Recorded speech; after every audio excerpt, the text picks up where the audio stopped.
ಈಗ ಇಂದಿನ ಪತ್ರಿಕೆಗಳ ಇಣುಕು ನೋಟ.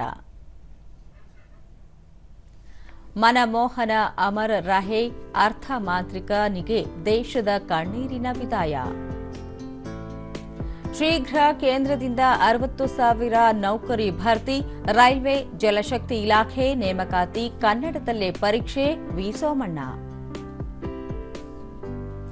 ವರ್ಷಾಚರಣೆ ಅತಿರೇಕ ತಡೆಗೆ 11,830 ಖಾಕಿ ಕಟ್ಟೆಚ್ಚರ.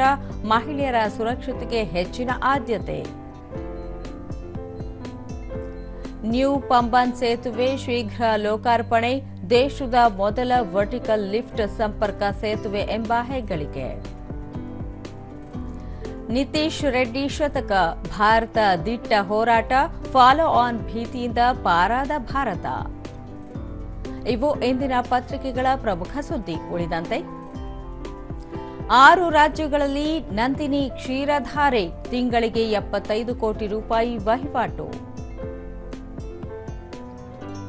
ದೆಹಲಿ ಪೆರೇಡ್ಗೆ ರಾಜ್ಯದ 12 ಮಹಿಳೆಯರು. ಗಣರಾಜ್ಯೋತ್ಸವಕ್ಕೆ ಕೃಷಿ ಸಖಿ, ಪಶು ಸಖಿ, ಸ್ವಸಹಾಯ ಗುಂಪಿನ ಸದಸ್ಯರು ಆಯ್ಕೆ. ಶುಭ ಸುದ್ದಿ, ಹೊಸ ವರ್ಷಾರಂಭಕ್ಕೆ ಹೊಸ ರೇಷನ್ ಕಾರ್ಡ್ ಅರ್ಜಿ ಸ್ವೀಕಾರ.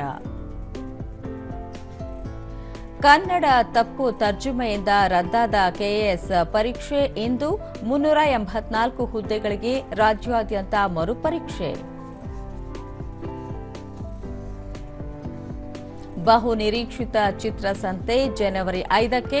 ಕಲಾವಿದರು, ಕಲಾಸಕ್ತರ ಸಮಾಗಮದ ಕಾರ್ಯಕ್ರಮ.